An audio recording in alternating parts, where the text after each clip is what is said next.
12 noon. So I'm going to start us off. Good morning and afternoon to all of you. Bonjour à tous. As we begin, again, as I've mentioned, oh gosh, probably 12 times now for those who joined early, our apologies. Note that we are using simultaneous translation for today's workshop. And to select French audio, use the Globe Live translation icon at the bottom of your Zoom window. And Joelle will repeat. Oui, bonjour à tous. Merci d'être là avec nous aujourd'hui à ce troisième webinaire RÉCRÉvolution de la CPL. Donc, ce webinaire est en anglais, mais nous avons un interprète avec nous encore aujourd'hui, François Godbout. Pour l'écouter, vous devez sélectionner le bouton interprétation dans le bas à droite de votre écran et puis choisir français. Vous avez accès aussi aux slides en français. J'ai mis le lien dans la partie discussion. So my name is Krista Costas-Bradstreet. I'm the Director of Partnerships and Policy for the Canadian Parks and Recreation Association, or CPRA. And joining me today, you've already met my French counterpart, our Quebec Francophone liaison, Joelle Deroule. And I also want to acknowledge MJ Akonde, CPRA's Director of Operations, without whom these workshops would definitely not be possible. So many thanks to MJ as well. As the National Office of CPRA is located in Ottawa, I would like to acknowledge that CPRA is located on the unceded traditional territory of the Algonquin and Mohawk First Nations. We acknowledge the historical oppression of lands, cultures, and of the original peoples in what we now know as Canada. And we aim to contribute to the healing and decolonizing journey we all share together. For those of us who are settlers, through our work at CPRA, we commit to recognizing and honoring the relationships between Indigenous people, their life ways, and their land. I also did want to acknowledge the difficult circumstances that our colleagues in BC, Nova Scotia, Newfoundland, and Labrador are experiencing as a result of the recent and ongoing weather. So we're wishing you strength during this very difficult time as well. So today's workshop is the third of 5 ReImagine RREC workshops.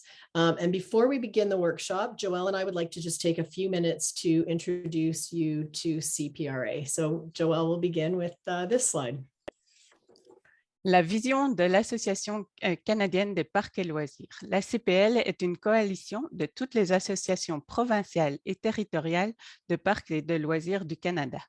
Collectivement, nous rêvons d'un Canada où chacun peut vivre des expériences récréatives, enrichissantes et accessibles qui permettent aux individus et aux collectivités de s'épanouir tout en protégeant notre environnement naturel et bâti.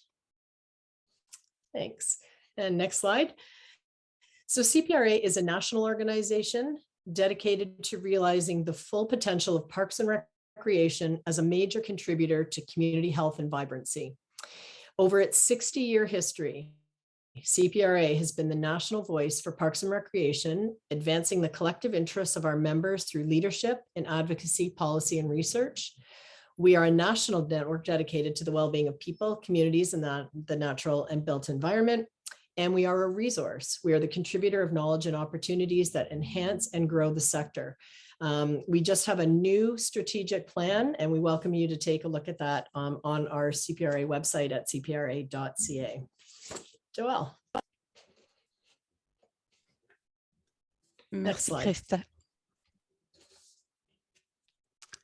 Notre force collective est d'avoir un réseau constitué de 13 associations provinciales et territoriales qui partagent leur expérience et leur savoir-faire. Les membres du conseil d'administration, l'effectif provincial et territorial, les bénévoles, les partenaires gouvernementaux et les secteurs alliés participent à la réalisation des objectifs de la CPL et ils sont aidés par un bureau national composé de 8 employés qui assure la permanence. Thank you.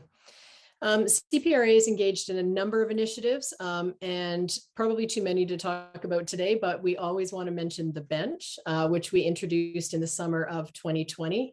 And this is CPRA's online community, which is meant to be a place where the sector can meet and work and grow together.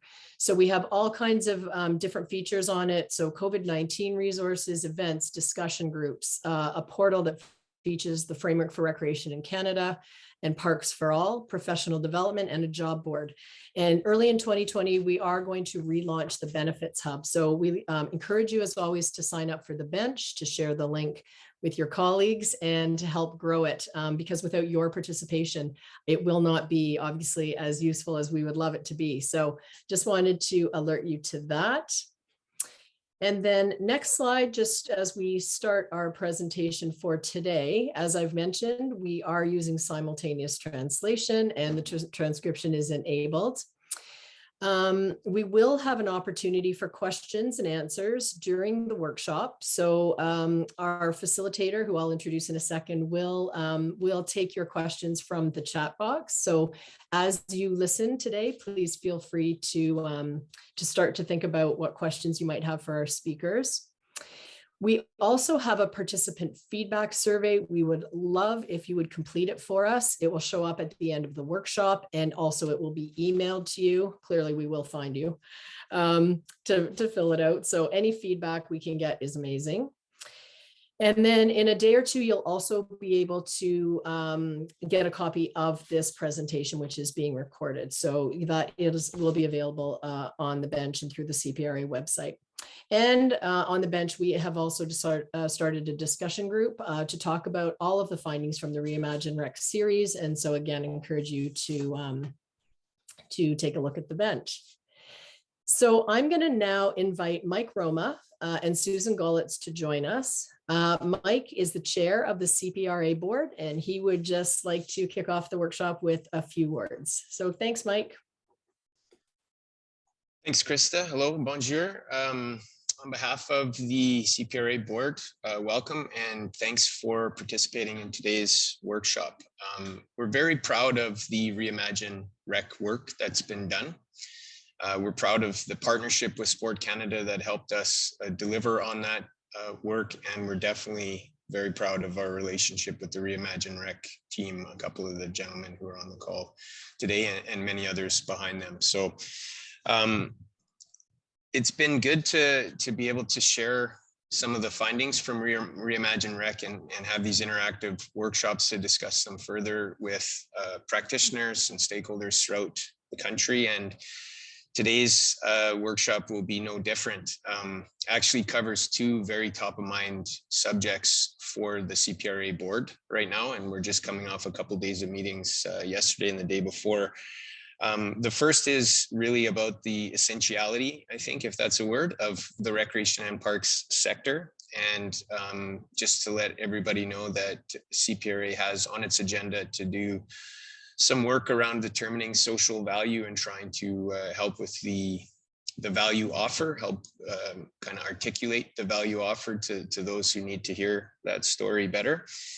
And the other is around human resources and just issues that I think we're all experiencing around workforce. And again, we're starting an initiative related to that in its early stages for sure. And we're talking to some of our international partners to see what they're doing, but it is something that's on the CPRA agenda. And we do hope to provide some leadership and assistance to again, practitioners and our members throughout the country to help with just workforce recruitment, retention, and so on.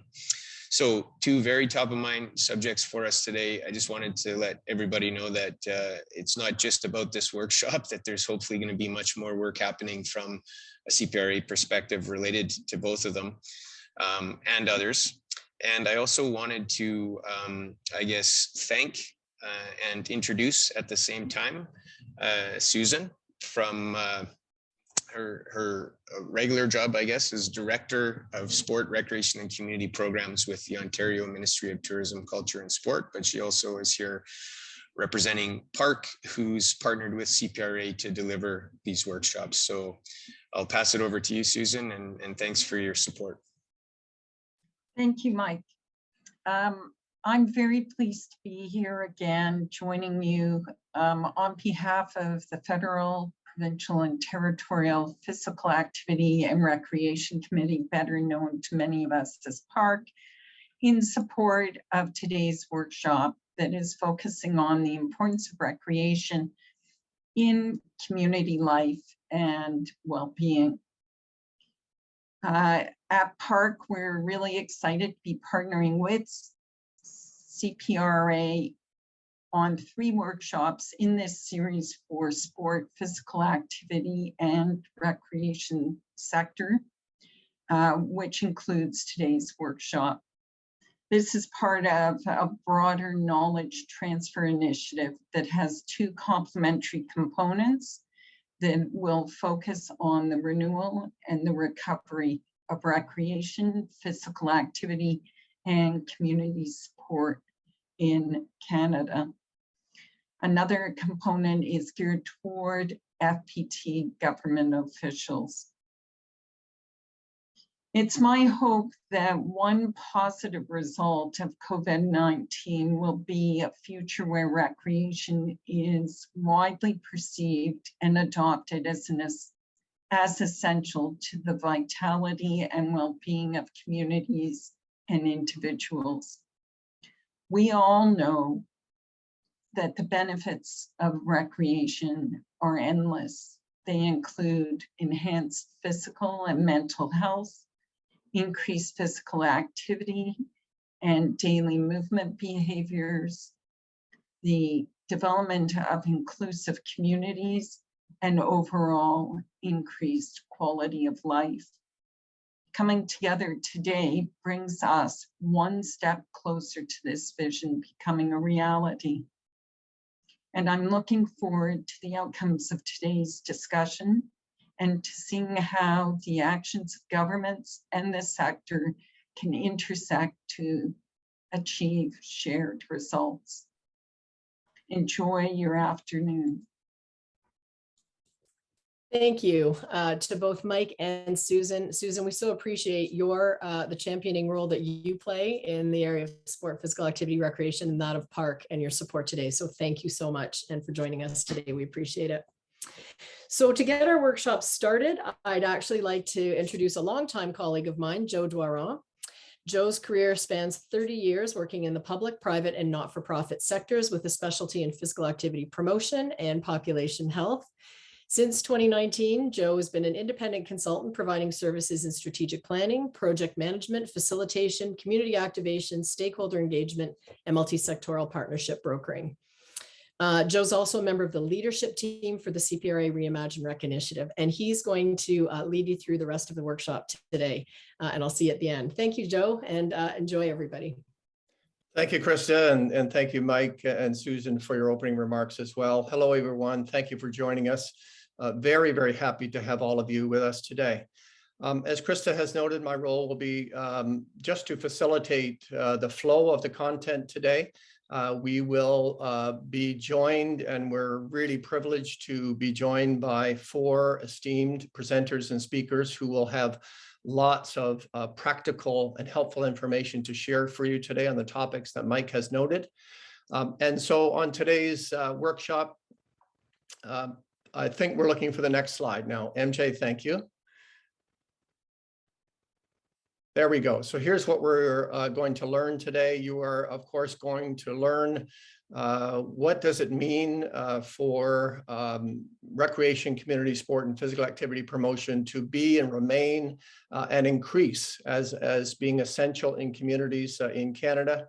How to mount a case for positioning the value proposition of recreation, community sport, and physical activity across sectors, because without working across sectors, we clearly will not be as successful. You're going to learn about how to reposition recreation for broader community well-being. Most, if not all of you, have been challenged, but also been given new opportunity to work more broadly in the community setting as a consequence of COVID. This has been both a challenge, as I say, but also presents new opportunities. We're going to hear and talk a lot about that today. And then with our last presenter, who I will introduce later, we're going to look at and hear some practical information about trends, strategies, and tactics for HR management, as Mike has noted. The follow-up information will be promoted on the bench, and we'll invite you to go there to look for that information and to join if you haven't already. And so let's get started. It's my really sincere pleasure to introduce the first of 4 speakers today. Brian Johnston hardly needs any introduction to the recreation, community sport, and physical activity promotion sector, but I will introduce him. He is the first of 4 speakers. Brian is a partner in RC Strategies located in British Columbia. He is, of course, highly regarded as a champion, as a senior leader, and as a sought-after consultant in recreation and related fields in Canada. In his capacity as a consultant, he has worked in over 500, can you believe it, 500 communities in Canada on over 1,500 consulting projects. So we have the right person to help us set the stage. And among other roles, Brian is a member of our leadership team for the ReImagine RREC initiative. And so with that, it's my great pleasure to invite Brian to the stage, as it were, to talk with us and help set the stage for talking about recreation, community sport, and physical activity promotion being essential. Over to you, Brian. Thanks very much, Joe. Next slide. So we start with this notion of essentiality, a word Mike has just invented. And in my view, while it's important, it's almost self-evident. We're almost there. The notion that recreation is essential comes up when you survey Canadians, as Jack Harper and Jeff Godby have done, and it's clear that Canadians believe it's a basic right and is essential. It's backed up by research. It's declared by the United Nations in their Declaration on the Rights of Children. It's almost so self-evident that I want to move past it quickly and deal with something I think is an even more important and fundamental question. Next. But before we deal with that next slide, before we deal with that more important question, in my view, I know we all know this, but it's just worth reaffirming that there's a number of providers of recreation services in our community providing this essential service. And they work together sometimes through contract and partnership, but often work separately. And all of those organizations differ in whose interests are being protected as they work and how those services are being financed. And the one of the 4 providers of service that is really well positioned and the only one well positioned to finance and ensure that recreation is essential is the public sector. And so I want to move to the next slide and just talk about the public sector. It all comes down to this, in my view, more important question, and that is recreation an essential public service? And again, I believe the answer is yes, and almost self-evident, but I really believe we need to focus on this and understand more completely this notion of public sector and public good. Next slide.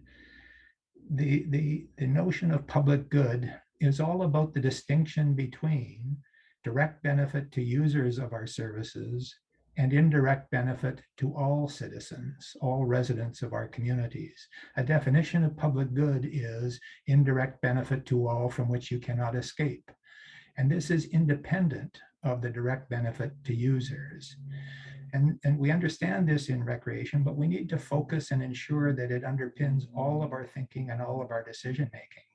That when we take the benefits-based approach, and those benefits are well aligned with the notion of public good, that we understand that our primary stakeholder isn't necessarily the users of our service, but it's the broader population that pays for them, the taxpayers.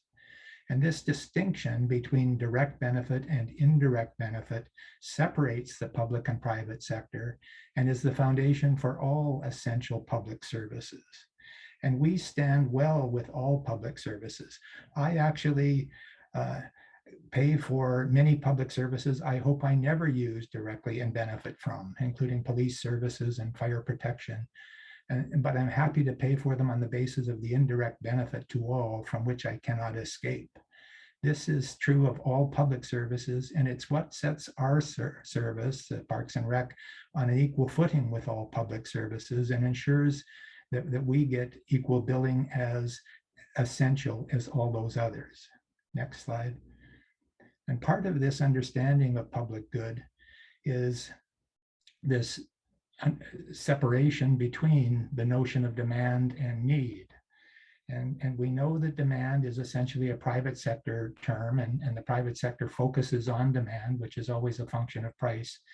But only some of those demands warrant public support and public funding and to be brought into the public realm and delivered by the public sector. And these are needs, and they're distinguished by an extra characteristic. If when we respond to these demands, they become needs because there is indirect benefit to all, there is public good. This is the basis of the benefits movement. So when people say to me, you in the public sector should be more businesslike, you should operate more businesslike, I try and respond and in fact, I believe correct that notion by saying, no, I think you mean we need to be better managed, but we make decisions differently than the private sector. We measure costs and benefits differently. And that's what sets us apart, and that's what sets Parks and Rec services on the same basis as all public services, that we focus where the needs are, not necessarily where the broader demands are. There are other sectors involved that respond to all demands. We respond more strategically just to needs. Next slide. And what that suggests is that if we understand this and we live it and we internalize it and we focus on this distinction, and we know that our major stakeholder is all those people that we have to convince we are essential because they're taxpayers and they help to pay for all these services, whether they use these services or not, that it helps us to shift our thinking and become better managers and better leaders in our field.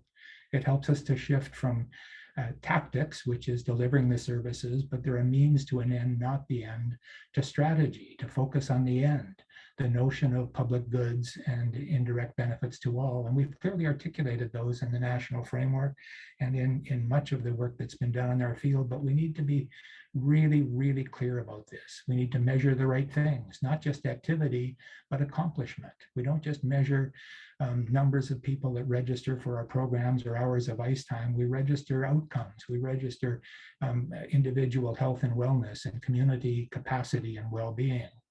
We need to shift from doing things right, being efficient, to doing the right things, responding strategically to where the greatest need is in our community. And that helps us to be less reactive to the pressure groups of demand. And often those highest demand and most organized pressure groups are where need is the least. And we need to be focusing more specifically and more proactively on where need is greatest. That's what makes us essential. That's what we need to be messaging.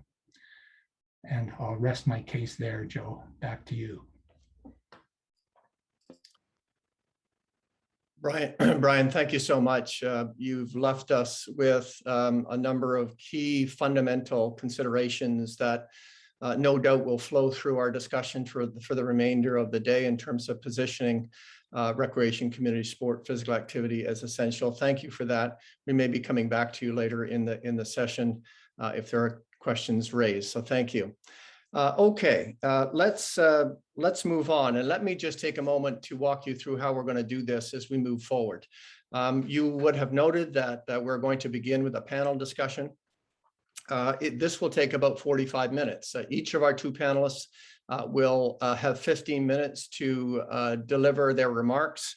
And then that will follow by a 15-minute Q&A session. Once again, as Krista has noted, please begin to post your cues, your questions in the chat box to allow me to pick those that I can put to our presenters at the tail end of their remarks.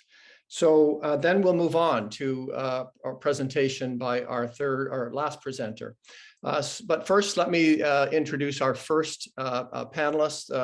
The panelists will deliver their remarks back to back, and then we'll go into, as I say, the Q&A session from there. So let me first then begin with our first presenter, Jim Bass. Jim Bass was first elected mayor in Pierrefonds-Roxborough, borough of City of Montreal in 2013. He was recently re-elected to his third consecutive term of office just in the previous election.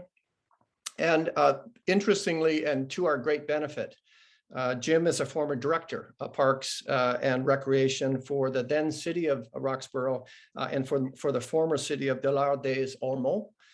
He is a current member of the executive committee for the city of Montreal responsible for sport, recreation, and diversity. So you can see that Jim will bring not only his perspective as an elected official, but also his perspective historically from his place in supporting recreation and parks in his region and in his community. So Jim, thank you so much for joining us today, and over to you for 15 minutes. Thank you very much for having me with you all, Joe, and thank you for the introduction. Bonjour à tous et à toutes. My name is Demetrius Bass. Of course, as mentioned, I'm the mayor of this wonderful community on the West Island of Montreal that serves a very diverse community. We have over 70 cultural communities represented here. As mentioned in the introduction, I sat on the executive committee responsible for sports, procurement, and cultural diversity. That was in my previous mandate.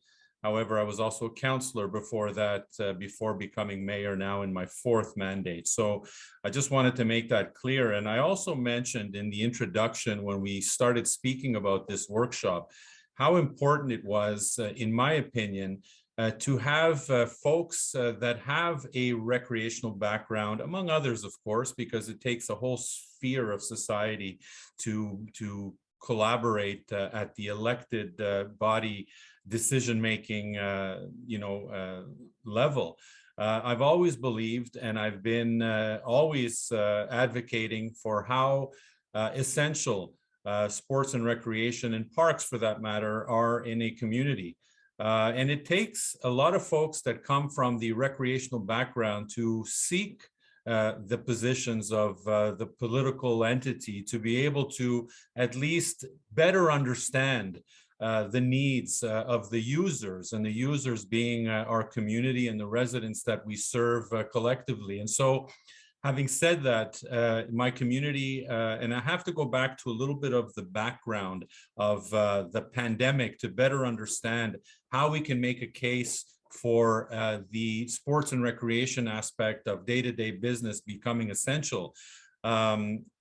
When we look at, for example, where we are now in terms of the COVID, the COVID-19 pandemic reinforced the essential role, I believe, in parks and recreation.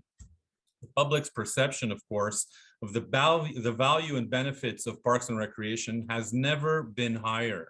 And this is where I mentioned that it is not only the role of the professionals working in the different cities, but of the elected bodies as well to use this to our advantage, to reach out to the population that we believe was in more of a need of the recreational and sports facilities and programming that was somehow reduced, but still available to get people more active and adopting more of a healthy lifestyle, particularly those that were, homebound when we look at the multi-generational aspects of the type of services that we serve. I mean, the pandemic further exposed social and health inequities. And the sector, in my opinion, again, has an opportunity to address equitable access to essential places and programs. And when I say that the pandemic further exposed the social and health inequities, for us here in my community, which is the largest community, by the way, on the West Island of Montreal, has not only a large, diverse community, but it also has pockets of poverty, and one sector in particular of about over 3,000 people being one of the top 10 per capita in terms of poverty in our community, which creates other challenges within the general population and the type of services that we can provide to a segment of the population that is requiring a lot of outreach, for example, and doesn't have necessarily the means or the capacity to be able to, bridge the gap between the two different communities. We also look at, during the pandemic, many parks and recreation agencies played a central role in providing community services beyond their normal programs and services. Because when we looked at that, we said to ourselves, well, at our level, how can we better serve these organizations that are designed with the volunteers primarily to provide frontline services to the community and not be necessarily providing the COVID response, if you will, and the obligation of their membership to respect all the different health measures, because that takes them away from their core business, which is, providing the services to the community. And so from the beginning of the pandemic in 2020, the provincial sports and recreation partners and the provincial and sports federations began meeting to develop the sanitary measures that would be required and respected in all the communities. And in Montreal, we looked at these measures and they were evaluated and adapted by the Montreal health authorities and the emergency measures civil security.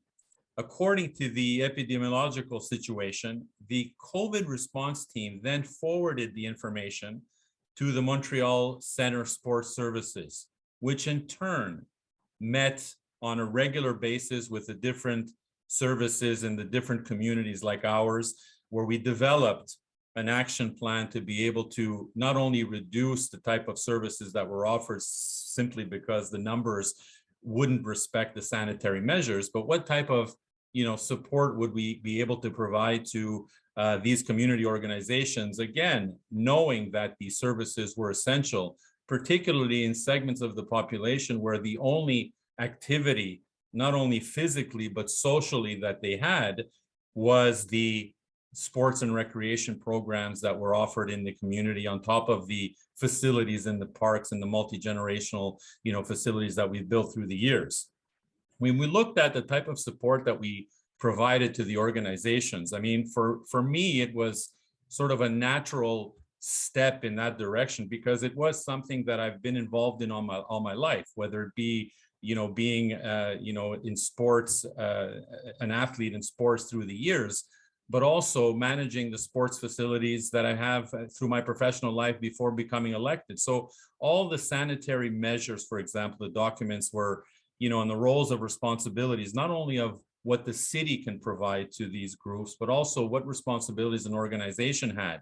We had the frequent virtual meetings, the teams that we had mobilized internally to be able to address some of the concerns, the questions, and the issues that the stakeholders would have. And this would be, of course, by phone, by email. We would be in direct contact with all these groups, as I'm sure a lot of the folks that are listening today have done in their own communities and have attempted to do for those that didn't succeed, I guess, to the level that we'd like them to.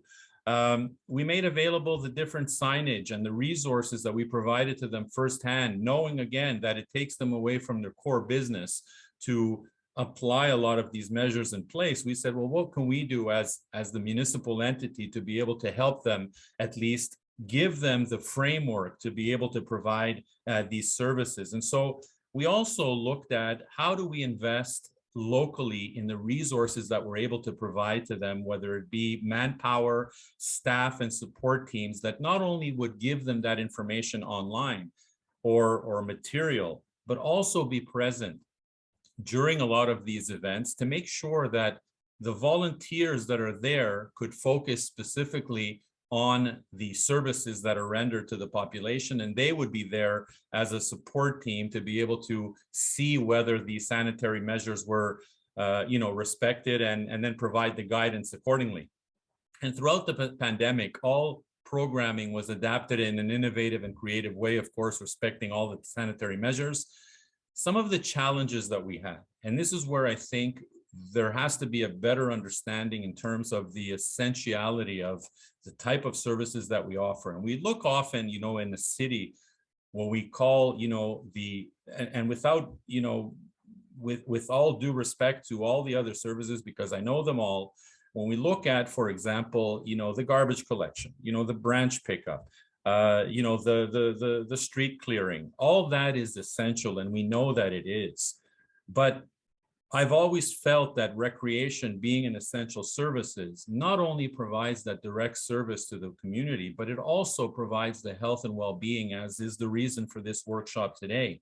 And that is clear in any study that we've ever done in the types of services that we provide of all ages, to be able to have them participate, create that sense of belonging in a community, and have a need, a desperate need for these types of services, particularly during the pandemic, which makes us reflect now, can we move beyond this and provide this, you know, in a different way as we go forward? When we looked at some of the challenges that has to have that understanding is, you know, the reduced human resources for organizations, you know, the volunteers, as I mentioned, you know, to supervise the sanitary measures, the vaccine passport verifications, the additional responsibilities by a segment of the resources that was designed, once again, to provide core business, the financial resources like additional staff, and just staff to replace the volunteers not present, the material and additional disinfecting equipment support, which we were there to provide to them, knowing that it was essential, the modifications to their policies, something simple day-to-day like reimbursements and registrations, where something like that would never have been thought of before, that now provided that support to the citizens, where we had to step in and help them out in any way that we could.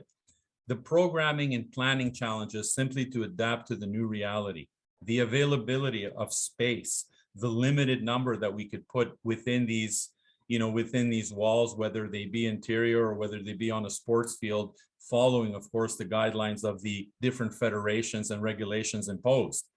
The improving of communications and adapting to the new technological responsibilities, like the virtual calls, for example, and all the meetings that were held, you know, and not in person. I mean, a lot of that for the volunteers becomes very taxing.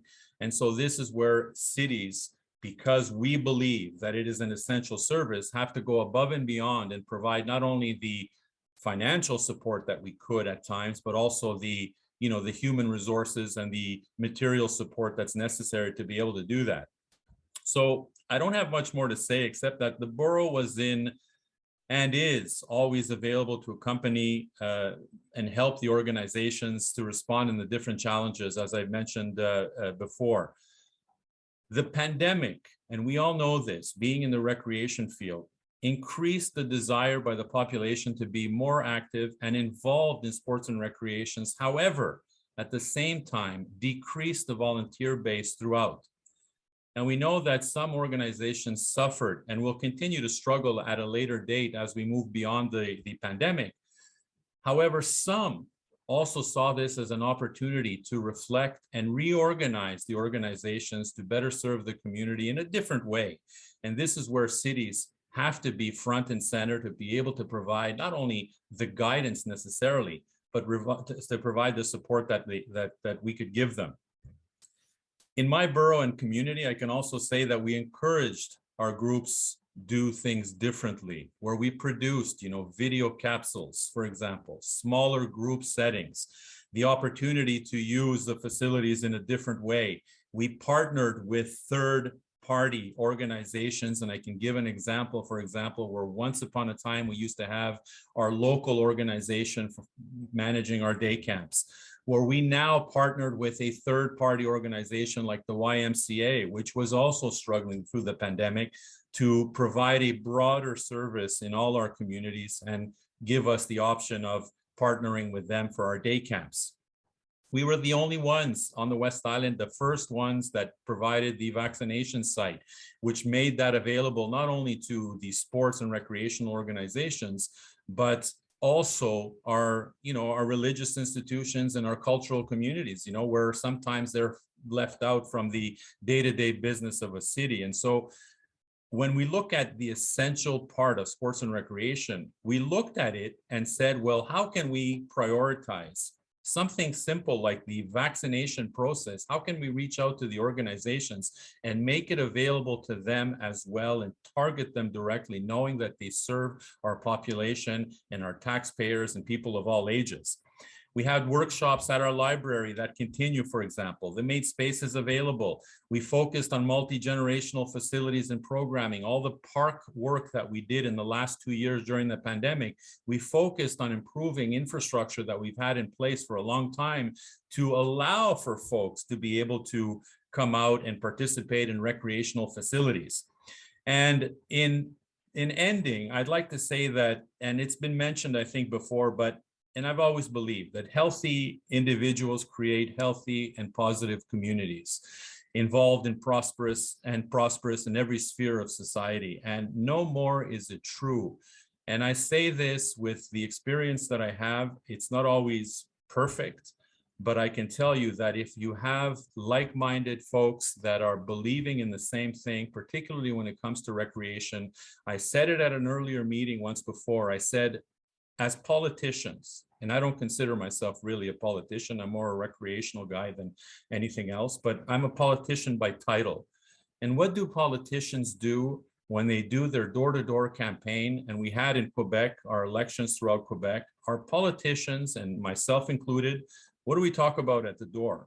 We talk about the services that are offered to the community, the organizations that are offering their sports programs, our parks, and our beautification of our community that is around the sphere of sports, recreation, and parks. And to me, when we as politicians seek the votes of our citizens and use primarily the recreational aspects of society, that in itself has to define what we do as essential in our communities. I thank you all very much for this opportunity. I am available not only to answer questions today, but anyone can reach out to me in the future, and I'd be happy to discuss any further issues you may have or questions. Merci, merci à tous et à toutes. Thank you so much, Jim. Excellent considerations from your perspective, not only as an elected official, of course, as you say, but where your heart and both your head and heart actually lay in terms of your leadership with recreation, parks, and community sport as well. You've given us some food for thought. We have noted some of your key comments. We do have questions coming in, and we'll come back to you in the Q&A session. Okay, let's move forward to our next presenter on the panel. Some of you, perhaps many of you, would know of the helpful and important work that is being undertaken by Dialogue Designs, and in particular, Antonio Gomez Palacio. It's my great pleasure to introduce Antonio, who is a partner and urban planner at Dialogue Design, located out of Toronto.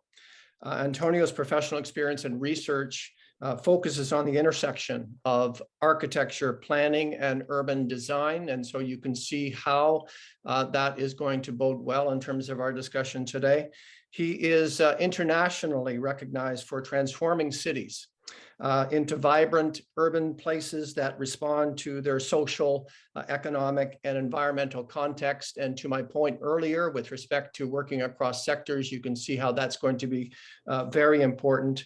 Notably, Antonio is also the chair of Dialogue's Community Wellbeing Framework Roundtable, which launched in January 2021, a role that is obviously central to today's discussion. And Antonio, I know, will be speaking about the Community Wellbeing Framework. So thank you, Antonio, for joining us today. Over to you. Thank you. Thank you very much, Joe. And thank you, Krista, because you're one of the members of the roundtable. And so a lot of what I'm presenting is also a result of your good work. Just in terms of advancing the slides, was there a way that I could advance? Yes, I believe I do.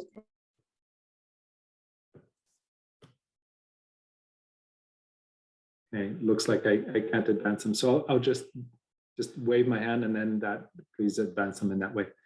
So I come at this world from the perspective of an architect, an urban planner, a person who's often in the role of working with communities, designing parks, getting public realm built, developing neighborhood plans that are about embedding an open space system.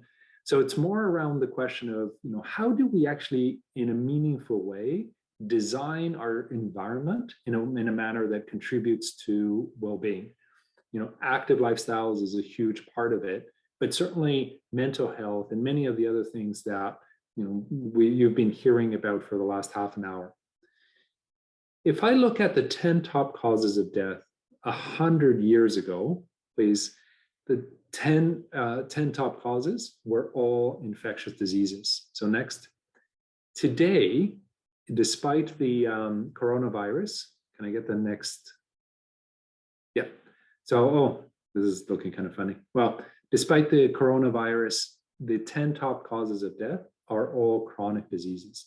They all have to do with our lifestyles, which means that we need to be rethinking about how we redesign cities, how we design parks, how we design systems in a manner that is very different from certainly how we've been doing it up to now, which implies the segregation of land uses, the separation of activities for the protection of, or kind of the consideration of infectious diseases. Really need to be thinking about lifestyles. Next. For some reason, it doesn't look like, okay. So if I was to ask you which of these two apples you'd bite into, very clearly, you'd know exactly which is the one that contributes to your health. The next slide. If I was to ask you what urban environment contributes to your health, we'd like to think that it's the one on the left that people would understand as contributing to health and well-being, but nevertheless, it's the one on the right that we continue to build all over our cities. Every one of our cities has environments that are built in this way. Next slide. So hence, we started a significant amount of research, next slide, with the Conference Board of Canada to really try and understand what was the connection between understanding well-being, next slide, and understanding the built environment. And that, of course, entailed next a lot of research, over 3,000 pieces of literature, and having conversations with a lot of different folks, city officials, planners, designers, but also chief medical officers, public health officials, and the likes. Next slide. And one of the things that we discovered is there's a huge gap in the understanding of what an architect, what a landscape architect, what a engineer, what a community who is trying to build their park knows relative to well-being. If you're a chief medical officer, there's tons of information. But if you're a community member trying to organize a community garden, it's really hard to really understand beyond the concept of the connections of active lifestyles. Next. There's also very little information that exists at the scale of a neighborhood park. Tons exist at a Census Canada tract level. A lot exist at a national level. And when we aggregate the indicators on health at a large scale, but it's really hard to, or at an individual scale, but it's actually really hard to track it at the scale of one park at a time, right? Or an element of the open space system. Next slide. So the research focused very much around trying to understand and fill in some of these gaps. The first part of it was really actually trying to come up with a definition. What constitutes community well-being? And this is the definition that we've ended up adopting. And as you will recognize, it's one that New Zealand uses nationwide, and there's a whole bunch of different places that have now used this one. But I'll draw your attention on a couple of elements. And that is the notion of the word political and the notion of individuals and communities need to be part of the conversation, which means it's more important to have a real understanding of how you facilitate the conversation than just a simple set of prescribed, next slide, prescribed standards. So we had a definition, next one, we had the 5 domains, cultural, social, environmental, economic, and political. The next step was really to determine a series of indicators that would allow us to better understand and facilitate a conversation with communities around how to do this. So I'll walk you through some of these and give you a little bit of a flavor for them. Next slide. First on the social domain, next one, please. And you can click 3 in a row. On the social domain, there's a couple of key indicators there. the notion of welcoming. If this is not an environment that is truly welcoming to everybody, no matter the background, no matter physical ability, no matter cognitive ability, then truly it's not going to contribute to everybody's health and well-being.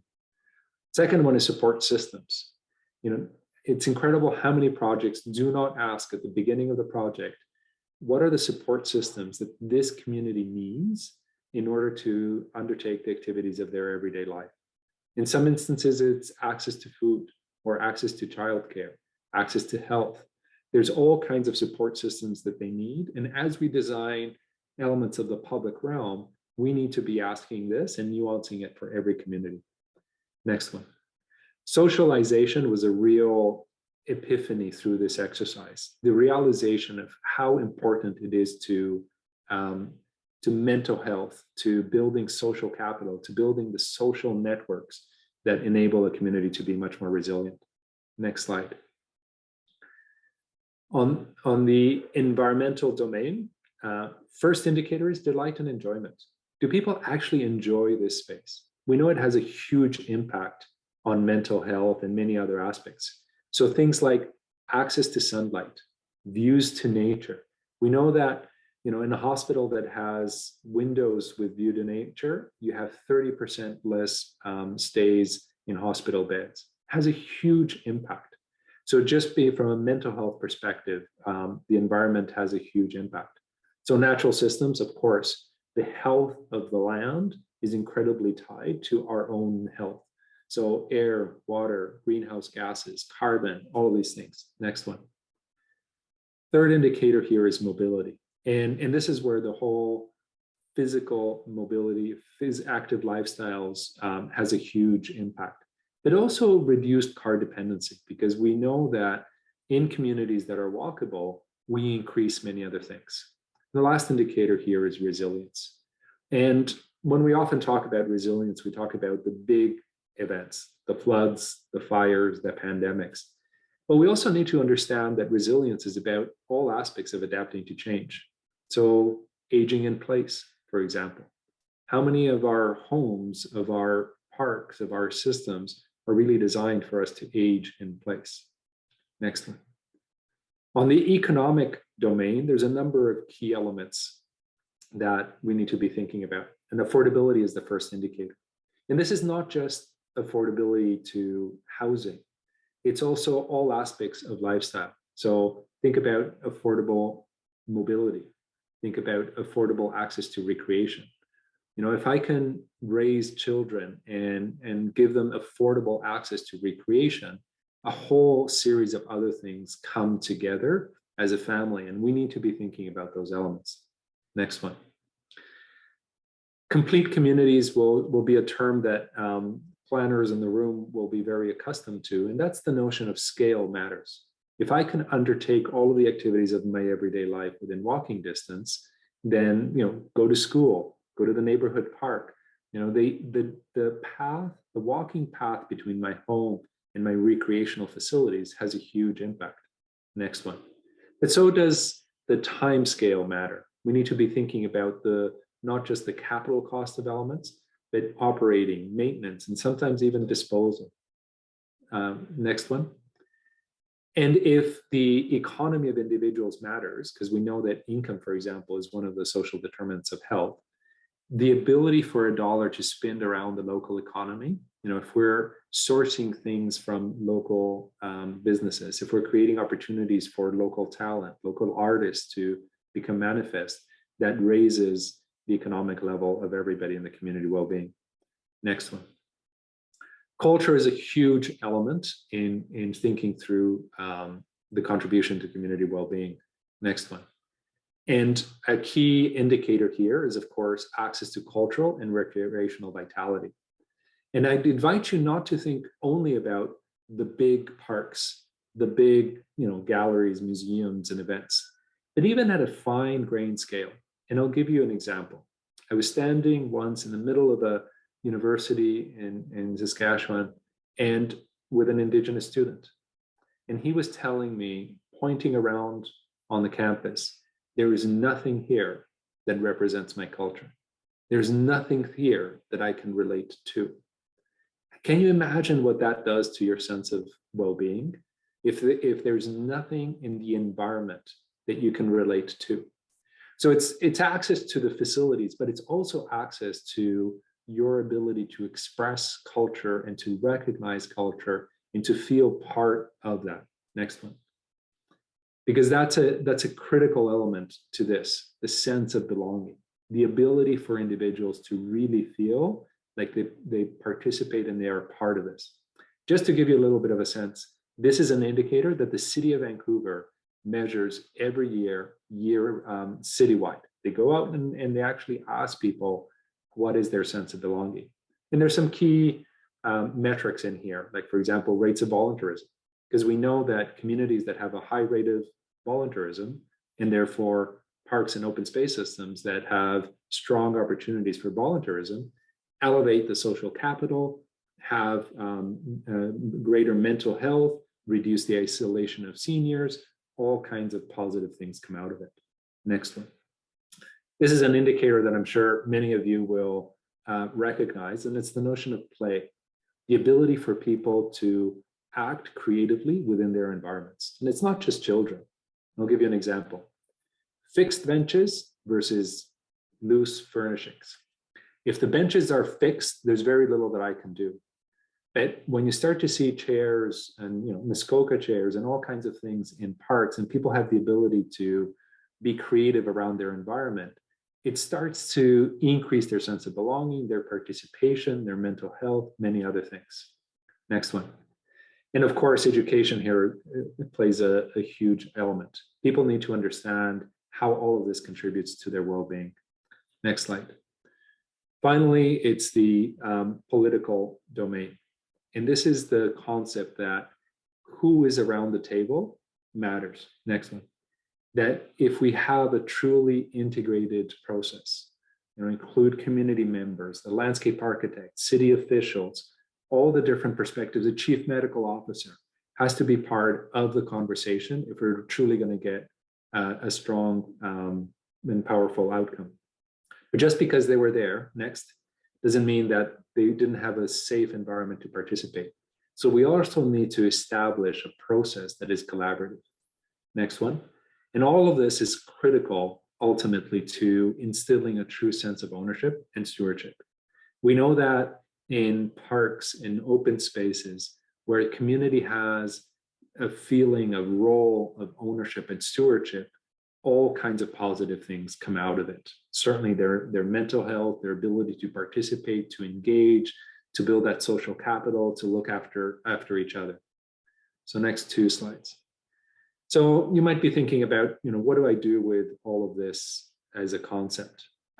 Well, in many regards is host a conversation, use these kinds of thinkings so that you can engage with communities, engage with city officials, engage with your design team around the significant questions that are going to lead you into meaningful outcomes.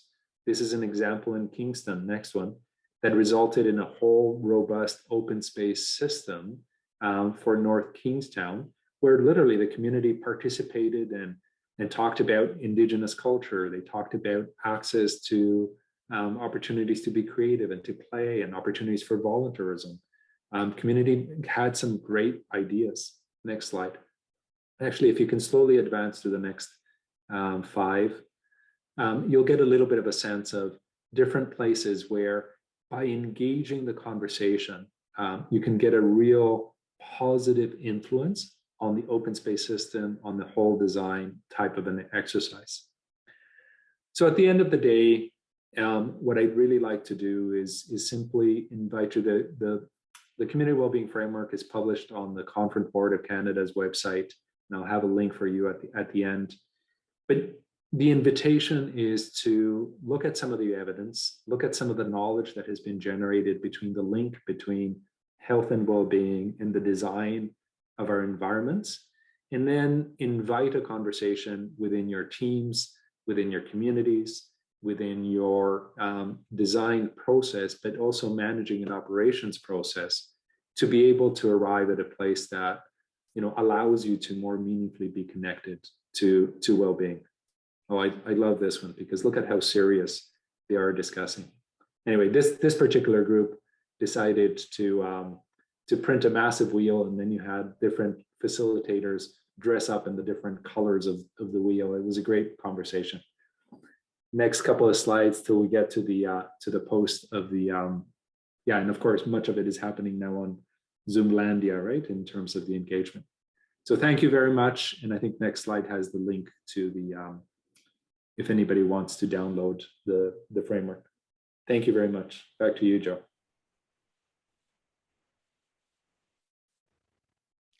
Thank you, Antonio. Thank you very much for the extensive comments and input with regard to the issue of planning urban design. Okay, I'd like to invite both Jim and Antonio to turn their cameras back on, and we'll address some questions for the next several minutes. And I'd like to begin. There are some comments in the chat which I will draw upon for our brief discussion, but I'm going to start with what I see to be a common thread of discussion that I think is of great relevance to both of your roles and both of your respective work. And that's the issue of taking a welcoming approach in the context of belonging. Jim, you spoke of the reality that you're charged with the task of managing from an elected perspective the broad community, but that community is inclusive of 70 different cultural communities in your community. And in your case, Antonio, you spoke about the critical importance of a welcoming environment, and the example that you used is the rates of volunteerism. And drawing back to a comment that we had in the chat session, and that in fact is going to be spoken more about as we talk with Amanda a little later in the session. I wondered if I could have each of you just unpack that a little bit. The notion of the role of volunteers, the role of positioning their role and staff role to set out an agenda, a purposeful way forward in addressing the role of volunteers in terms of the connection to the broader diverse groups in your community, which have been, of course, affected even more than the average population. So, Jim, how about you to start? I think that, look, volunteerism has taken a real hit during this pandemic, number one. When I look at what we do at a municipal level, I see it as a partnership.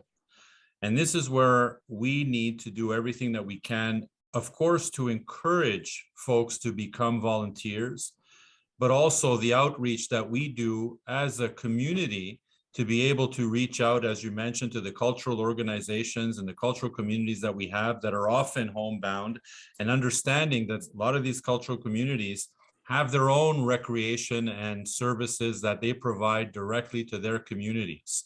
And so how do we bridge that gap to be able to do that, in my opinion, is we need to focus our volunteers on what they do best. And this is where we've seen a trend in the last number of years where organizations, for example, have either sought financing from the cities or other government levels to have more resources to be able to hire for some of the essential things that they do. For example, the accounting of an organization sometimes is very heavy. And oftentimes in the past, and I've sat in these capacities myself, where you have somebody that's good with numbers that becomes a volunteer, all of a sudden they're handling, the finances for an organization. And what we're saying is the core mission of an organization is to provide that direct service. And so there has to be sort of we have to move away from having the volunteers provide A to Z services within an organization and give them or try to provide the resources to them to be able to hire when necessary, the larger groups particularly, to do the work that is often cumbersome and doesn't allow them to focus on what they do best. And so that's how I think we can encourage the volunteers to complete it, because a lot of them that are volunteers, as we know, in all our communities, it's always that same core group of volunteers that somehow is involved in many different organizations, and they're tired. And so we need to alleviate some of this, some of this stress and anxiety that they have, particularly during COVID. Now we have an opportunity is to seek, financing so that we can give them at least some respite and allow them to do what they do best. Thank you, Jim. That's really helpful. Antonio, to you. Sure. So first on the connection and then on what we can do. So the impact of volunteering in communities that have a strong rate of volunteering to the concept of health and well-being is really well documented, right? The reduction of senior isolation, reduction of teenager suicidal rates, right? The pushing of early onset dementia, all kinds of really positive impacts. But I got to tell you, as a designer, as a person, building parks and open space systems, before I knew that, how many designs we would build in and bake into opportunities for volunteering? Zero. Like, it wasn't even a question. Like, we didn't think about it, right? Because why would you? It's something that kind of gets thought about after the fact. And now every single project, like right at the beginning, is okay, how are we going to create opportunities for volunteerism? And it becomes a critical element, not just of the design process, but of the management and operations. But, as described often is, if you didn't think about it, then the volunteers feel cumbersome and they burn out and they're kind of an afterthought.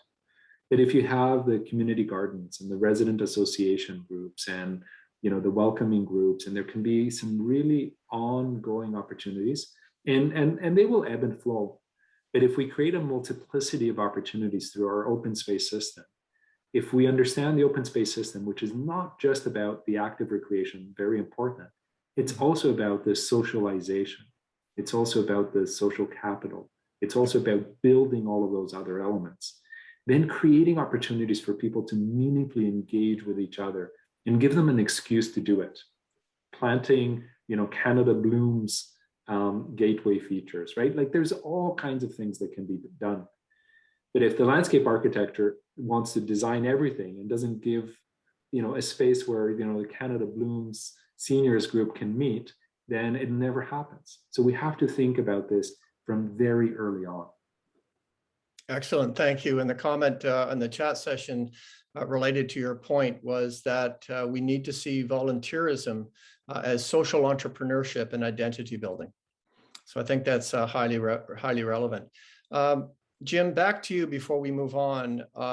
There was a question from Christina regarding the role of governments in obviously taking a leadership role to manage through the COVID reality, and the reference to the political lens, the complicated requirements that community-based organizations, including recreation facilities, others have to go through, the hoops, etc. My guess is that in your community, you went on a journey in terms of moving along that pathway to lessen the burden of administration and complication in your community. Can you take a minute to speak to that reality? Yes, thank you. And I saw Christina's note right now on the screen. And in fact, she's right. And I agree wholeheartedly. And this is why when this whole thing started, almost 2 years ago, soon to be 2 years ago, we put in a mechanism at the borough level because, first of all, we had to better understand this. So we made sure I got myself on a regional health board where we met several times a week, which we had the information firsthand in real time that we gave to our services. And then our services were sort of the link between us and the organizations that oftentimes, as I mentioned, the volunteers aren't equipped at many levels to deal with this type of crisis in a community. And so we need to provide that service for them. I suspect that many communities have done this or are attempting this, but that to me is the key. You can't rely on the burden of managing this health crisis to a volunteer organization that is designed solely to provide those frontline services. And so we have acted accordingly, and we've made sure we've put that framework in place to provide that service. And this is what I would encourage others to do, to reach out to their elected body, being an essential service, as we want it to be and want it to be recognized, is to make sure that as an essential service, as we've done in other areas of municipal life, to do the same thing for our recreational folks and give them the necessary resources that they need to sort of get through a lot of the bureaucracy that's involved in managing this effectively. Okay, thank you, Jim. I'll just acknowledge that we are running a little bit behind time, but I want to throw one final question to you, Antonio. If I could just request that you give us a good, quick, short answer. You mentioned the gap that exists in the base of knowledge of community members, including those working in recreation and community sport, on the role and contribution and the base of knowledge within urban planning and design on contributing to supporting healthy lifestyles in communities.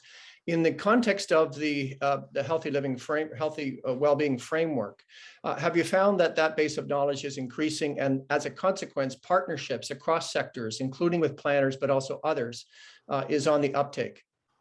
Yes, absolutely. And there's elements that are much better understood. So the connection between physical health and active lifestyle, I think it's the one that's the better understood, and people are really kind of taking a lot of initiative around that. But other connections, like to mental health or to social well-being or to social capital, are not as understood, and certainly people kind of in that area kind of don't take as much action. So this is where the framework really tries to make available a lot of knowledge and a lot of information, so that communities don't need to struggle obtaining that knowledge, right? Because it's there, it's kind of a little bit kind of pre-packaged for people to be able to use and download. And at the end of the day, it's more about how do you facilitate the conversation and ask the right questions. And I truly believe that, today we are more or less where we were on sustainability like 20 years ago. It sounded great, but we didn't really know what we were talking about. The connection with well-being right now, we're just starting to really sink our teeth into it. And I'm convinced that in 10, 20 years, our knowledge is just going to be that much more developed. And every day, the role that parks, open spaces play in our collective well-being is just further and further defined. Indeed, and that's a perfect sentiment to end on. Antonio, thank you. Jim, thank you. I want to thank Francis and Christina and Sean for their comments in the chat session as well. We're going to move on now, and I'll just ask MJ to bring up our next set of slides. And thank you again, Jim and Antonio. All right. Again, I've had lots of pleasure today, and the last opportunity for me in terms of my role here today is the great pleasure to introduce our final, but not least important by any means, speaker, presenter, and that is Amanda Penny. Amanda is Vice President and Practice Lead, HR Advisory Services and Career Transition at Royer Thompson Management and Human Resources, located in Halifax, where I happen to be located as well.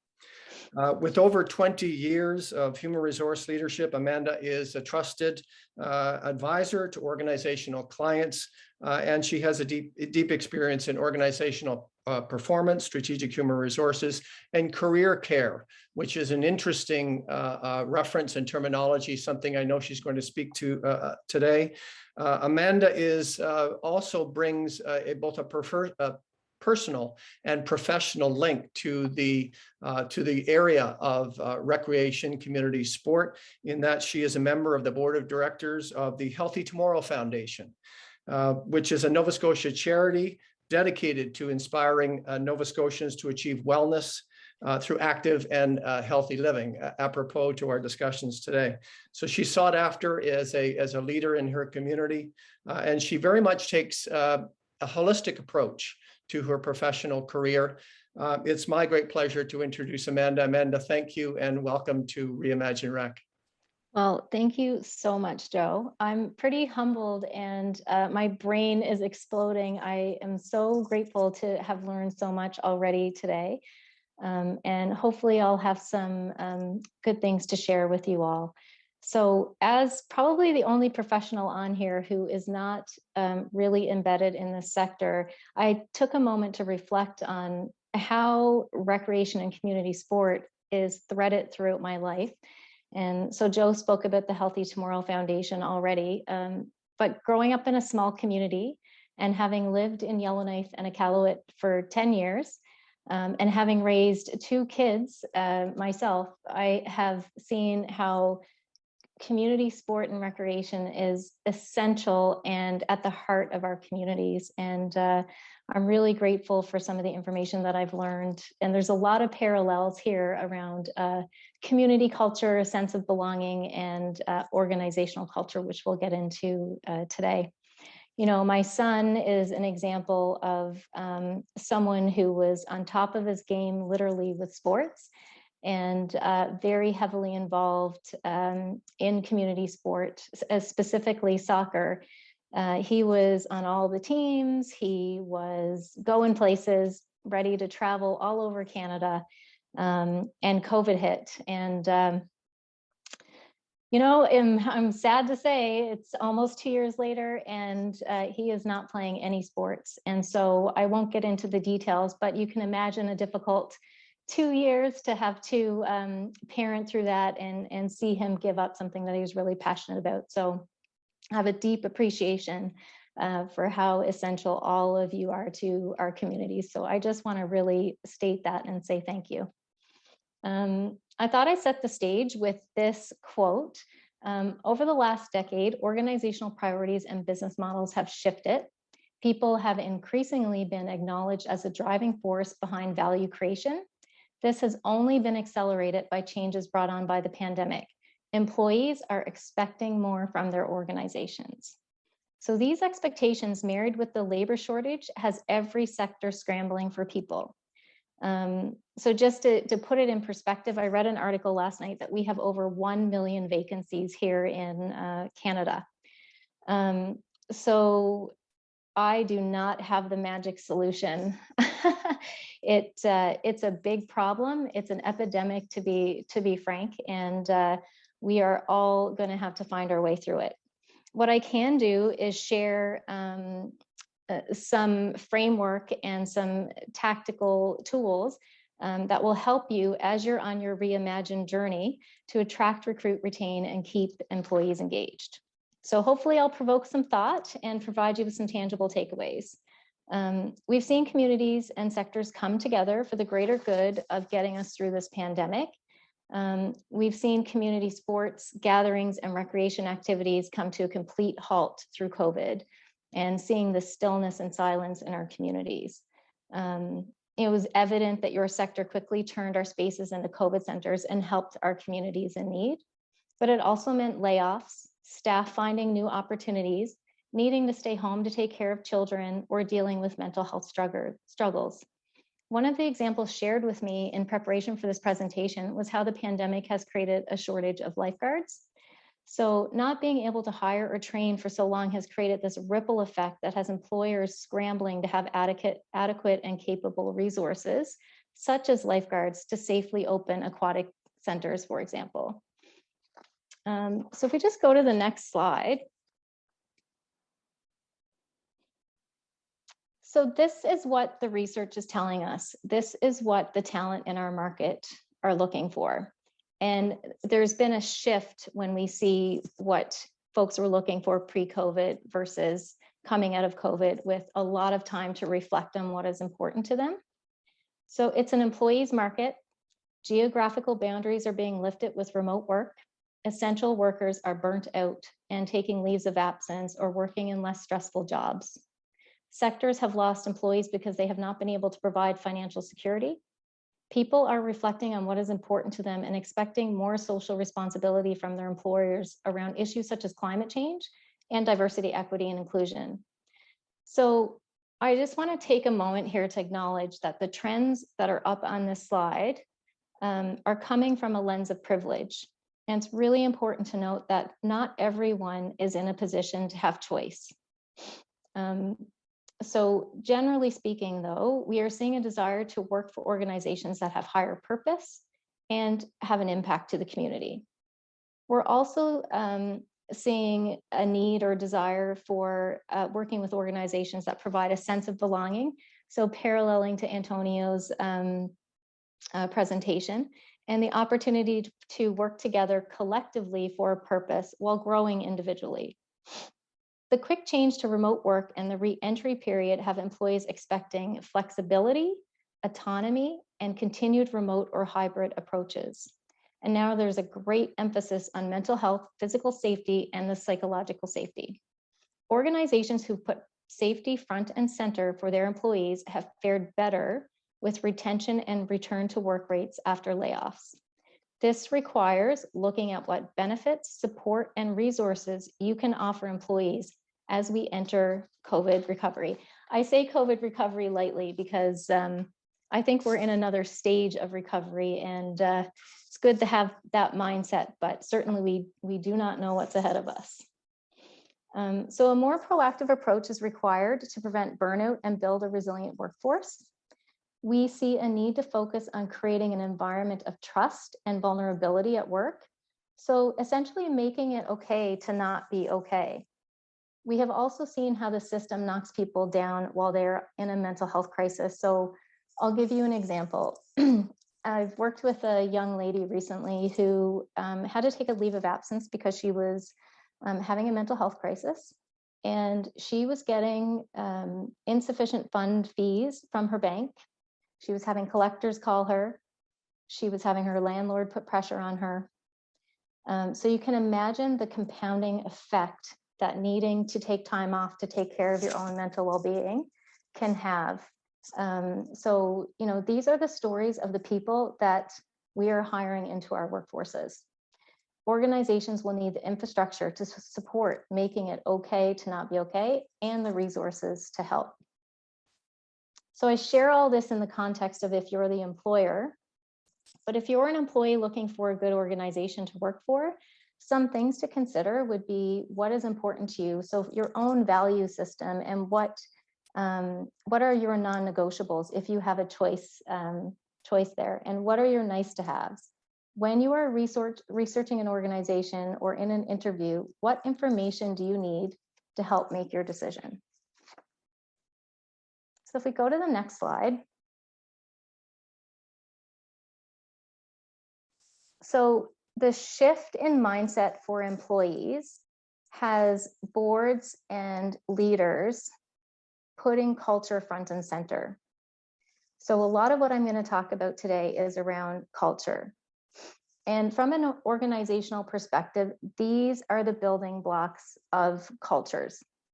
And so when we think about the values and behaviors that are lived each day, whether they're intentional or not, they influence your culture.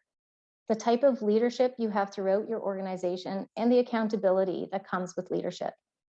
Your philosophy, processes, and approach to talent management from the time an employee is recruited into the organization until the time they say goodbye, and everything else in between.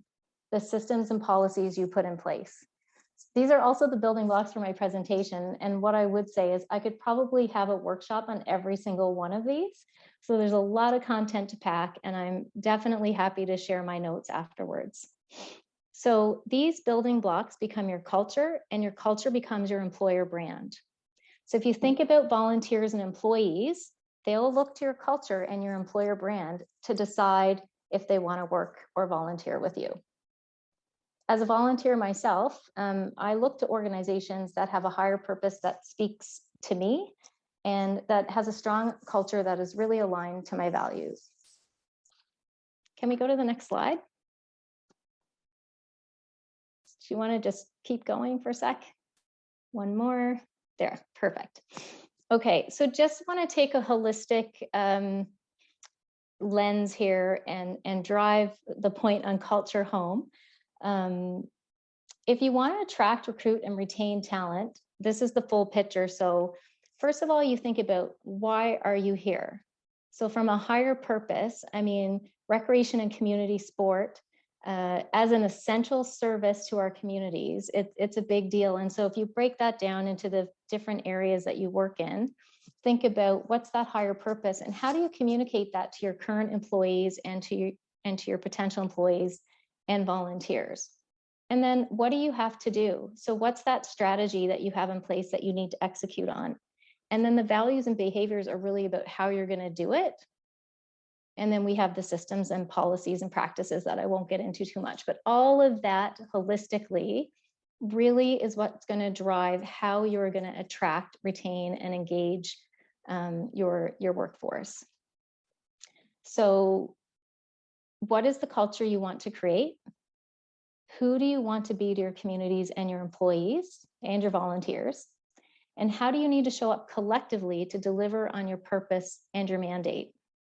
So I get it, this doesn't solve the acute issue of being short-staffed and not being able to properly open or run facilities and events, for example, but it is the infrastructure of which you can start laying the groundwork.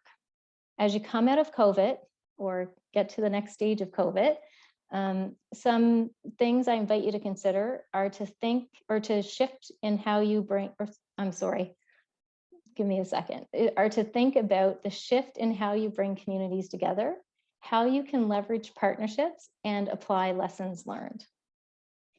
So again, I just want to flip it to the employee perspective. So, oh, lost my slide. That's okay, I'll continue. If you flip it to the employee perspective, some key considerations would be, what is the culture of trust and safety in your organization? Are you able to bring ideas forward? Are there opportunities to provide feedback to your leaders? Are there engagement surveys? Are there opportunities to collaborate and engage with your teams about how you want to show up as a team? And most importantly, how do you want to show up? Because you can lead by example. So even though culture is really the infrastructure and the framework, and it does start with leaders, each and every one of us has the ability to influence culture. So if we go to the next slide. In the interest of time, I'm not going to stay on this slide so we can move forward. It was me proving my point of why I'm talking so much about culture. The statistics show it's detrimental. So I wanted to put this slide up here just to dive a little deeper around the values and behaviors. So it's an example of how once you know what your values and behaviors are, you can cascade them across your processes and your systems within the organization. One of the quotes I've recently heard by James Clear from, he's the author of Atomic Habits, is you do not rise to the level of your goals, you fall to the level of your systems. So you could have a goal to hire 10 people or 30 volunteers or whatever your goal is around bringing volunteers and employees into the workforce. If you don't have the systems to support that, you will have high turnover. And you'll just keep turning over. And so it's so important to be able to cascade that throughout. Creating culture and transforming culture is the long game. So it can feel very daunting or impossible to think about doing it, especially if you have no staff or volunteers to ensure programs are being developed and delivered or facilities are being opened and run smoothly. So an example I want to share with you, we recently went into a not-for-profit organization with a very important higher purpose. We hired their CEO just over 2 years ago, and she came into a very deeply embedded toxic culture 3 months before the pandemic. So you can imagine what was in front of her. She went in there, rolled her sleeves up. Step one, she needed to exit the entire leadership team. And so you can't just go in and do that. So planning it out and timing it properly, she did this. And the only way she was able to do this successfully and keep the organization running, it required pure transparency, communication, being vulnerable herself, and recognizing the employees who really stepped up to make sure that the doors could be kept open. So step two was to bring that new leadership group in. And she had a really good sense of the strategic direction of the organization. And she knows what the higher purpose is. So and they already had their values, they just weren't living them. And so she took those values and she wrote down, what are the key behaviors I need to see in my leadership team here? And she embedded that into her job postings and in her assessment of selecting those leaders. So from you know, the screening, the interview guides, any further assessment, those behaviors were essential to her decision in bringing new leaders in. And so immediately when those leaders came in, there was a different feel in the organization. So now she has her leaders and she has an idea of what the behaviors are that she wants to see in the organization, but she needs buy-in. So we went in and we facilitated focus groups across the organization to really understand what the employees wanted to see in terms of how they were going to show up and hold each other accountable for showing up, and what they didn't want to see, especially around that toxic environment that they were just trying to get themselves out of. So there were a lot of behaviors they wanted to make sure were no longer in the organization. And so we were able to create a team charter for them with all of their behaviors in alignment with their values. And we took that and we embedded it in their job descriptions, their job postings, their recruitment tools, their onboarding process, and most recently in their performance management program. And so over the last 2 years, I've spent a lot of time on site in their organization. And incrementally, each time I went in there, because I wasn't there every day, I would see nuanced changes and more positive behavior showing up. And last Friday, I presented their performance management program to them. And the vibe and the energy there was amazing. It was so gratifying, I would say, to have spent 2 years there and see how hard they worked and how dedicated they were to keeping the operations running, to serving their higher purpose and their membership, and to making sure that they were also able to keep their eye on moving the boulders to make that culture the way that they wanted it to be. So while it was a 2-year project, we broke it down into multiple milestones. We gained buy-in, we celebrated the small wins, we identified the root cause of the toxic culture, and some really tough decisions were made. Looking back, it was a full transformation, but it wasn't linear, it wasn't clean. It was about leadership rolling up their sleeves and getting the work done and just chipping away at it. So I just want to share that in the context that it can feel overwhelming. The labor shortage is not going away, and the way we're living right now is probably not going to change for a while in the context of COVID. So I would just invite you to consider some of these points that I'll share with you in the context of how you can start to think about your culture. So thinking about your top priorities, possible quick wins, how much change the organization can tolerate, what is feasible, who can be your leaders and champions, what has shifted or needs to shift in your culture. Given the context of our journey through COVID, what assumptions might you need to overcome with the public? What positives can you already leverage in your culture and your employer brand to attract people to work or volunteer in the sector? And what strengths do you have? What is special about you? Because that's what's going to differentiate you. So if we just go. Sorry, Amanda, I was going to say we just have a couple minutes left. Oh, shoot. Okay. Well, let me just do this last slide here. Can you just, yeah. So a recent survey shows that 2 main factors for hiring during this labor shortage will differentiate you as an employer if done well. So ensuring a robust hiring process and having an attractive total compensation package. When it comes to a robust hiring process, consider what hiring process do you currently have in place? What criteria are you using? Are they relevant? Who is making your hiring decisions? And are they equipped with the right skills and knowledge to do so? You have had a significant increase in awareness around the importance of parks, recreation, and community sport, especially among municipal officials. And there is a further acceptance that an investment in this area may improve the quality of life for those living in our communities. So there's a powerful shift and opportunity coming out of COVID to position the sector as an attractive space to work and play. In that context, thinking of the demographic of volunteers and employees in the recreation community sports sector, What approach is going to attract people to your sector or organization? How can you tap into the demographics that have little or no representation today? So I'm just mindful, I have a whole bunch of stuff on compensation. How much time do I have, Krista?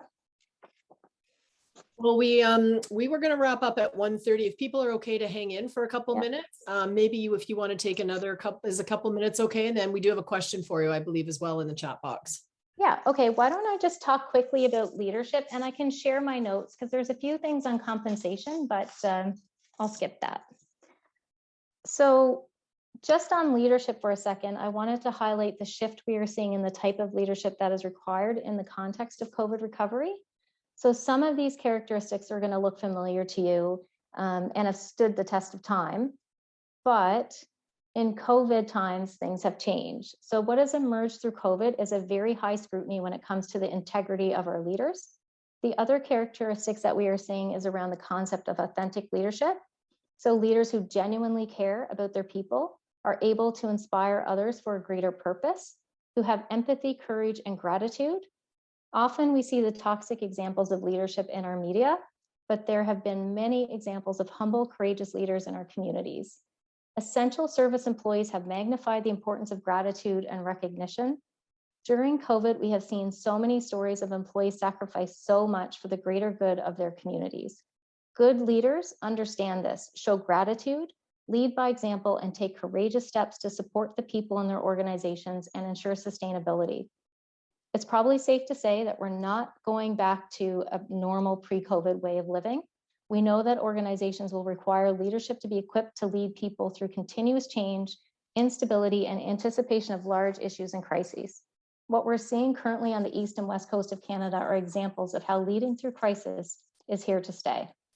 Investing time to choose and develop good leaders based on the right characteristics in the context of what we will face beyond COVID will be imperative. And not everyone on this call may perceive themselves to be a leader. However, we are all leaders. We can all take ownership of how we show up. As you reflect on all the learnings today, consider how you can demonstrate leadership by contributing to our recovering communities. So I'll skip the next slide. And what I will say is I practiced this a bunch and it took me 15 minutes, but there's so much to talk about. That was a lot of information. I'm happy to share my notes and my contact information. And you know, there's a lot of reflective questions in my notes, and to go through those questions and reflect them individually or as a team would be very helpful as you navigate this next phase of COVID recovery. Thank you. Thank you, Amanda. Awesome, excellent content. I do have one quick question for you, and that is, if you could take 30 seconds perhaps to answer before I go back, make two last points, and then pass the baton on to Mike. That question is related to the measurement of culture. How do you have thoughts, or can you point people to resources on how an organization can in fact measure their cultural journey so that they can demonstrate accountability against the expectations of employees? Yep. So, I mean, there's a ton of ways to measure it, and I would think different organizations have different KPIs, but quick and easy ones would be your turnover rate. If you're doing engagement surveys, what are your engagement surveys telling you? Yes. And then, you know, the other one is just around performance. So a lot of the work that we do is to create cultures to become high performing. So creating those high performing teams, and it does show up in the performance, but as long as you're mindful of what you need to achieve and how you achieve it. And so it's the employee experience that becomes very important. And that's why those engagement surveys are important, and really understanding why people are leaving your organization. Indeed. Helpful. And, critical takeaways, the notion of defining through culture an employer brand was one key takeaway. And the idea, of course, in the context of the challenges from a mental health perspective of allowing people to be vulnerable and to supporting their whole life experience in that regard, not just their time at work, was another takeaway for me. So thank you, Amanda, for that. I'll just note before I pass the baton to Mike and acknowledging that we are a little bit over time, that we will have a follow-up, a knowledge to action resource coming your way for participants. It will be available in a week or so on the bench. And it is in fact drawing upon the project done in Niagara region, which was echoed by Jim. And we will look to disseminate that resource to you in due course. So thank you. For my part, thank you to all presenters, thoroughly enjoyable, but also practical and helpful. I'm going to pass the baton now on to Mike to close us out. And thank you so much. Thanks, Joe. And yeah, I just have a bunch of other thanks. One is to Park and Susan for supporting these workshops. Obviously to the speakers and moderators, as Joe mentioned, quality, including you, Joe. Smooth event, thanks to Krista and MJ and the staff at CPRA. And I think most importantly, I know most of you have had to drop off, but thanks to the participants. Like, it's really energizing for me, being a chair of CPRA, to be able to take part in an event like this and see a chat and see an interaction happening that's really across Canada. So it's really good to see that interaction happen. And I will remind you that that can happen on a regular basis on the bench if you're not already signed up. And then finally, I think the discussion on these last two topics has been a very good backdrop for CPRA and the CPRA board in just moving forward with workforce retention, recruitment kind of strategies. Hopefully we'll be able to provide some leadership there. And then also strengthening or trying to do a better job of talking about the essentiality of parks and recreation. And I see, Lindsay, your question, who's one of my board members. We still need to do better at that, and CPRA is taking that challenge on, and hopefully we'll be able to help all of you with that. So thanks again for participating, and thanks to everybody who helped make this happen. Thanks, Mike. And I'll just wrap it up by saying that we do have, as I mentioned at the beginning, a feedback survey that we would love you to complete. The workshop has been recorded, and we will be making that available through the CPRA website. So please share that with your colleagues as well. And we do have 2 more workshops coming up in this series. Both are scheduled for the new year. You're thinking, thank goodness, because we all just want to get to the holidays right now, I think. So the next workshop is January 27th, Parks, Trail, and Open Spaces. These may change a little bit, but this is the gist of it. And then also February 17th, Technology and the new frontier in recreation, physical activity, and community sport. So I'll ask Joelle just to say that again in French, and also add my thanks to the amazing speakers, to all of you for sharing your time. And Joe, thank you for co-facilitating this, and happy holidays. We'll see you in the new year. And over to you, Joelle. Merci Christa, merci à toute l'équipe, merci à tous les conférenciers, merci à tous les participants pour